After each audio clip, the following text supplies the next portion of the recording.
Shalom, nama budaya. Assalamualaikum warahmatullahi wabarakatuh. Selamat malam. Perkenalkan, nama saya Joshua Emmanuel Pardede dengan NIM 2413511054. Hari ini saya akan menjelaskan bagaimana caranya mengambil data dari NOAA. Yang pertama yang harus kita lakukan adalah membuka web NOAA/data. Setelah terbuka, lalu pencet ke bagian service, lalu ke bagian akses. Nanti teman-teman bisa scroll sedikit, nanti ada tulisan launch data seperti yang ada di gambar. Nanti akan dialihkan ke tab selanjutnya. Di bagian search, teman-teman bisa isi surface temperature optimum interpolation. Lalu teman-teman pencet search. Habis itu, teman-teman boleh pilih yang bagian paling atas. Setelah dipilih, teman-teman fokus ke bagian download, lalu pencet link yang berwarna biru bertuliskan download. Setelah itu akan dialihkan ke tab yang bertuliskan ada bagian garis dan AMSR AVHRR. Teman-teman klik yang itu, lalu ada muncul berbagai link di sini. Tenang teman-teman, ini bukan link scam. Teman-teman bisa pencet aja salah satu dari link ini. Nanti akan beralih ke link yang bisa kita download per harinya. Ntar teman-teman bisa download, lalu selesai. Teman-teman bisa olah di Python ataupun di QGIS. Terima kasih. Selanjutnya, perkenalkan nama saya Hugo Sutarzalhu dengan NIM 2413511055. Jadi pada tahap ini setelah kita melakukan download terhadap data satelit yang berformat NC, kemudian kita import atau kita gunakan Python untuk melakukan geoprocessing atau smoothing. Ya, pada tahap ini saya akan menggunakan library Pandas dan XArray, di mana saya akan mengubah format NC ini menjadi CSV. Di sini juga saya melakukan filter terhadap area, di mana saya memfilter area Indonesia saja. Kemudian selanjutnya saya juga menambahkan longitude dan latitude dengan kuadrat 2 untuk mengolah data agar model bisa membaca data tersebut tidak hanya linear melainkan non-linear. Artinya model bisa membaca kurva. Mungkin untuk video saya sekian, terima kasih. Perkenalkan, nama saya Immanuel Sandro Stefan Barita dengan awalan 24 dan akhiran 47 untuk NIM. Pada slide ini, data yang telah diolah sebelumnya dibagi menjadi dua bagian utama, yaitu fitur dan target. Fitur atau variabel input terdiri dari latitude, longitude, serta beberapa fitur tambahan seperti lat kuadrat, ion kuadrat, dan bulan. Sedangkan target merupakan nilai suhu permukaan laut atau SST yang ingin diprediksi. Setelah itu, data kita bagi menjadi dua kelompok, yaitu data latih dan data uji, dengan perbandingan 80/20 menggunakan fungsi train test split. Artinya, 80% data yang digunakan untuk melatih model agar dapat mengenali pola. Sementara 20% sisanya digunakan untuk menguji kemampuan model terhadap data yang belum pernah dilihat sebelumnya. Proses ini penting agar model tidak hanya menghafal data, tetapi benar-benar mampu melakukan prediksi dengan baik pada data baru.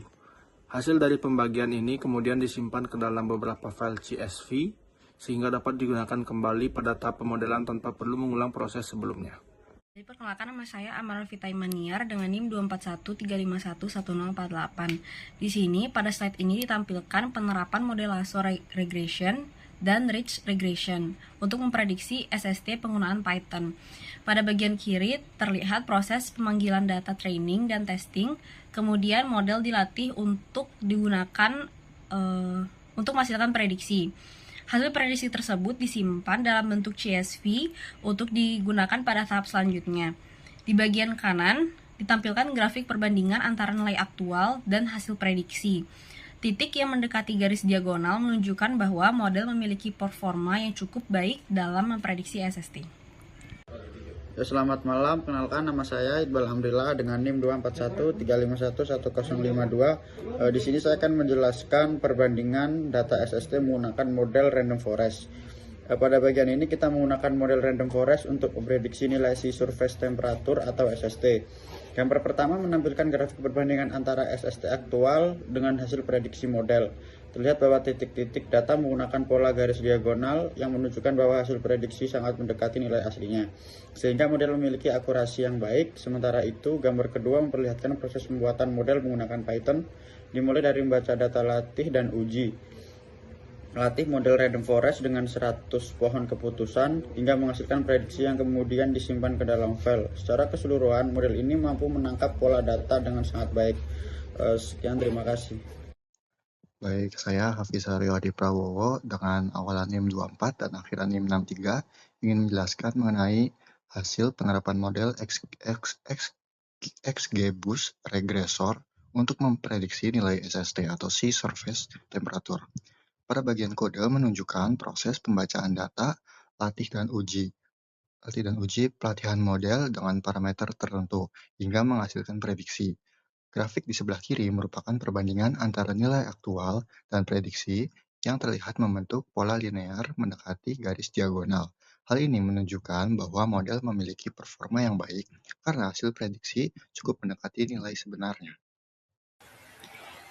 Baik, jadi perkenalkan, nama saya Maici Abigail Saragi dengan NIM 2413 511050. Di sini saya akan menjelaskan bagian dari evaluasi model, di mana pada bagian ini dilakukan evaluasi model menggunakan 4 metrik, yaitu MSE, MAE, RMSPE, dan KLB.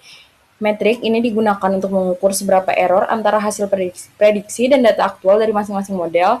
Yang berdasarkan hasil yang diperoleh, terlihat bahwa LASSO dan REACH memiliki nilai error yang lebih tinggi dibandingkan model lainnya.